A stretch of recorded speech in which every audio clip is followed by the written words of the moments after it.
Fachi azali visionnaire. Fachi tant qu'il a compris qui déjà stratégie, Fachi tant qu'il a compris qui déjà idéologie, Fachi abanda qui déjà dans changement il y a ba généraux congolais. Alongoli administration ya ba généraux nyonso rwandais atie bango libanda. Alors yango okomi koyoka tous les généraux congolais bazolo banini toujours parler même langage avec nos frères congolais. Il y a qu'un nom patati patata. Mais général Yav, c'est un Katangé, ce n'est pas un Kassayen. Nazo félicité, il y a patriotisme. Oya lobby était toujours parler même langage avec le peuple congolais. Oya bazo sala ezaka la pona bangote mais eza pona intérêt général parce que tozala qui prise en otage par régime sanguinaire, il y a Hippolyte Kanambe Kazemberi. Alors nous les peuples congolais tel qu'on est là, il y a Kokoma histoire nabiso. Il est temps d'écrire une nouvelle histoire pour notre nation. Parce que peuple congolais, qui peuple moroboé, et bien dans le monde, ils pensaient que non, nous étions des lâches. Mais tant que ce n'était pas ça, il est maintenant temps. Il y a Congolais, il y a Sud, Congolais, il y a Nord, Congolais, il y a Ouest. De se mobiliser comme un seul homme pour faire échec dans le régime criminel. Ils ont fait 18 ans au pouvoir, Basali et l'autre côté, voilà si le chef de l'État Koya aye ba gratuité kotoyo train oyo et ça là bambula nambula 34 ans après le train Angola Kolwezi et Zongi. Alors maman na likambo ezali nini? Maman na likambo ezali 3500 travailleurs congolais oyo babandaki bazalaki ba employé na Kingakati na minute oyo ba monter au créneau balongwe pona ko porter Kabila plainte na mwasi na ye plainte pona nini? Plainte pona ko maltraiter oyo babandaki ko maltraiter bango na Kingakati. 5 ans impayés. Et puis biloko na bango ya kolia bazolia biloko moko na dibwele ya Kabila. Ceux qui balambi balongole ba travailleurs ya bango le reste bake kochela bango bake kochela banyama. 5 ans ndenge bayokana ki bapesa bango mongo na bango Kabila banaki kofota bango te azo pesa bango 25 000 francs congolais par mois. Alors batu oyo bazana bana batu oyo bazana ba famille batu oyo bazana basi ozo pesa bango 25 000 francs. Pourquoi faire avec bakosala nango nini? Alors eza pona koyebisa bino que non état de droit t'as entendu état de droit oyo bobandaki koyoka que non état de droit ezali en marche parce que fini la politique des intouchables. Politique aba intouchable ezali sous-souté politique ya ba oteno on a rou ba re ya ba milotique ezali sous-souté yango moni que non batunyo soana ti bomoni bayena ba loi moko ya lukuta koloba ba français belé pour la kwambrier batu eza que non c'est juste mutema mabe eza juste que non ils ont compris que bazali lisusu na contrôle ya ba affaire te parce que tout association na bango nyoso les criminels ya FCC ba détourner mbongo na ndenge moko ya kusama te. Ils ont volé, ils ont pillé notre nation. Alors bayebi que non bazali facile ya ko retracer bango, bazali facile ya to retrouver bango, yango so mona ba komi na agitation, baba na ko contrôler justice. Mais boye ba que non, ndenge zawana oyo peuple congolais kutwa salaki ezali muke ya tour oyo e kozala mystique. Et puis nazo kebisa yo Gilbert Kankonde tika ba sentiment na yo ya koloba ete non indemnisation o kende ko indemniser batu ba congolais o bakendaki ko bebisa biloko kuna ba nini na biso oyo batumba awa na permanence. Est-ce que bazongi sela biso yango nga bakanganga maintes fois na kota boloko ba dédommager biso déjà tant qu'on faisait ça pour l'intérêt commun.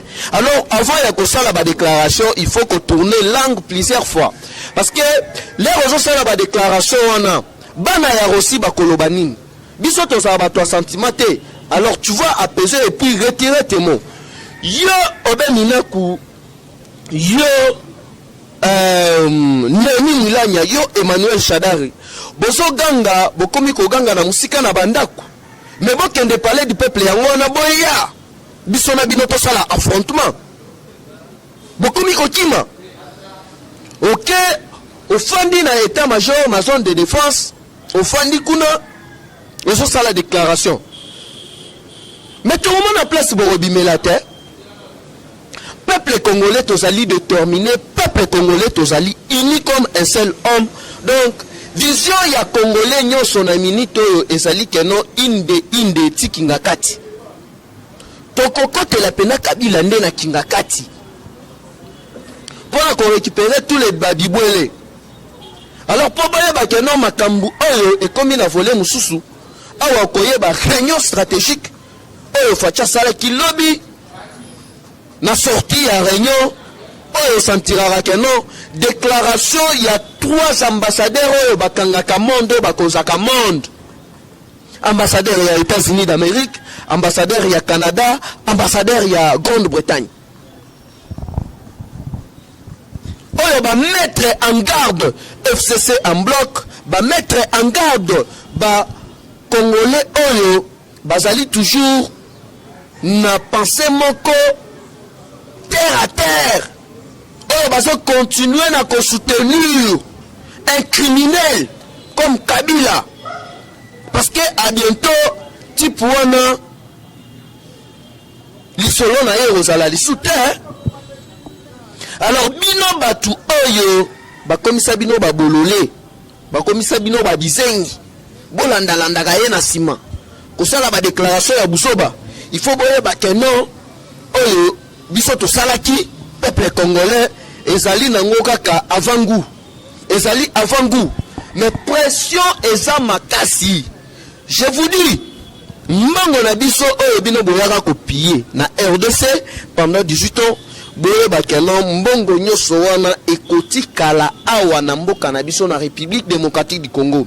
Et puis il faut boye bakeno jusque là parti oyo basalaka action parti oyo basalaka toujours déterminé jusque là nos cadres de l'UDPS non nous bapesi mot d'ordre te yama bund ozo courage.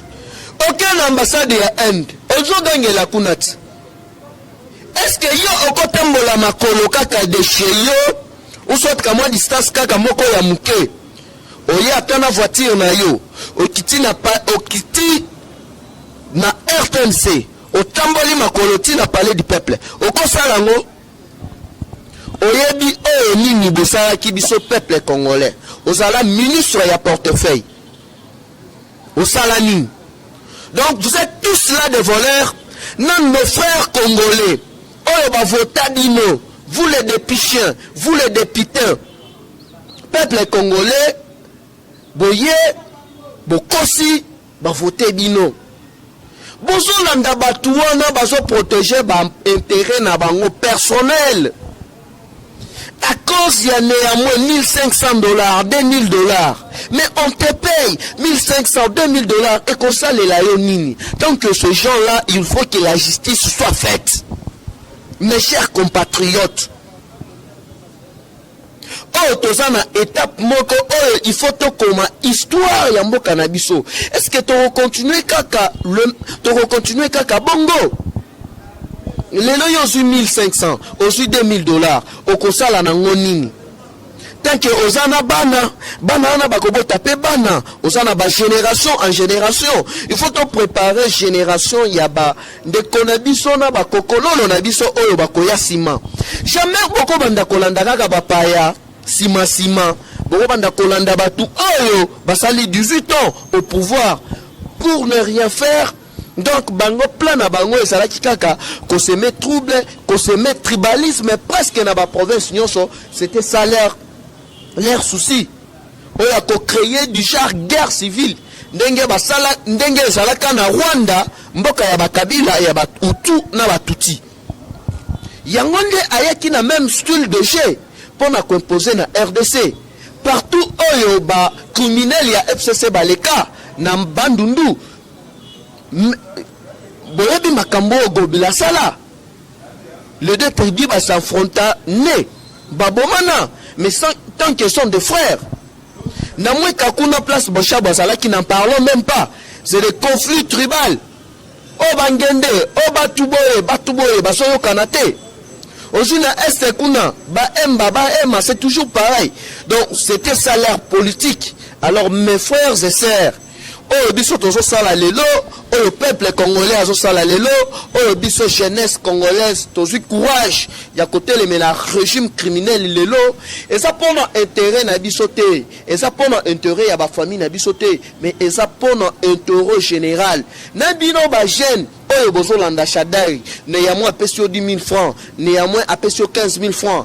Nazo senga bino, nazo implorer bino, bon revenir à la raison. Tous à la mobiliser comme un seul homme. Ce genre va diriger pendant 18 ans. Ce qui besoin d'issima, Mukolo Oyo, Ilunga nommé premier ministre. Shadari abenga Ilunga Ilunkamba na permanence na bango. Pona koyebisa Ilunga Ilunkamba keno na parti na bango PPRD, il y a beaucoup de chômeurs. Mais je me demande seulement, il y a beaucoup de chômeurs. Vous passez 18 ans na mboka Oyo avec cette jeunesse là. Vous pensez ki bango misala nini? Vous préparez qui à venir na bango? Vous memi bango toujours na politique ya jalelo. Vous memi bango na politique ya gimalela, ya kosenga senga.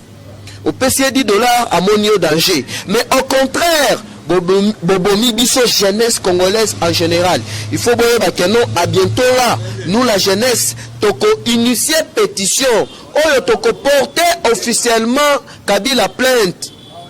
La jeunesse, oyo à détruire pendant 18 ans. Kabila, il faut à devoir biso mbongo. Il faut à dédommager biso.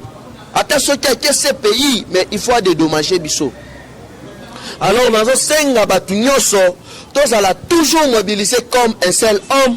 Nous n'avons qu'une seule nation. Il faut jeunesse, surtout. Tout ça la réinitialisation, il y a mentalité nabiso. Tout ça la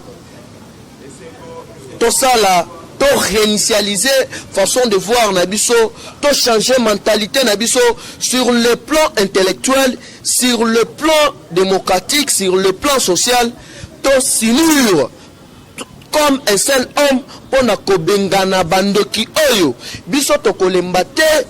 On est là jusqu'au bout pour na sauver nation nabiso. Alors moi nakoli, mon numéro est toujours le même, plus 243 89 784 33 42 89 784 33 42. Alors bambote nanga ebele na maman Célestine, maman na Naomi na Esther, bambote nanga na mon vieux Doudou Kiakuna Panam, bambote nanga na maman Rebecca na Las Vegas, papa Dadina association Mobimba Fachi Beton à niveau ya Las Vegas. Donc on est toujours ensemble. Maman Alphonsine na Canada, maman Odette Mansambi, maman Odette Mansambi na France. Vraiment maman bambote belena libota Mobimba. On est toujours ensemble. Restons ensemble. Pasteur Joseph Chilamba dans les États-Unis d'Amérique. Kani Kaninda, le futur député, mon vieux, on est toujours ensemble. Pasteur Jean-Jacques Fungam na Tunis. Pasteur ya source de vie. Pasteur Oyo Azo Sambela toujours pour la Mokozamboka. Maman Denise Nyakero, la première dame Oyo Azali toujours na motema. Yamawa Yakwede, les autres Fachi Beton. Donc on est toujours ensemble. Beau rester branché, beau rester connecté. Tokutani dans les prochains numéros.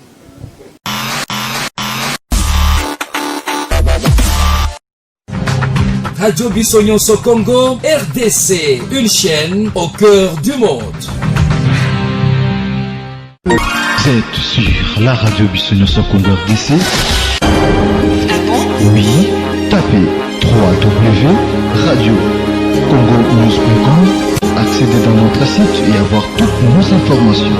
Soyez le mieux informés dans le monde.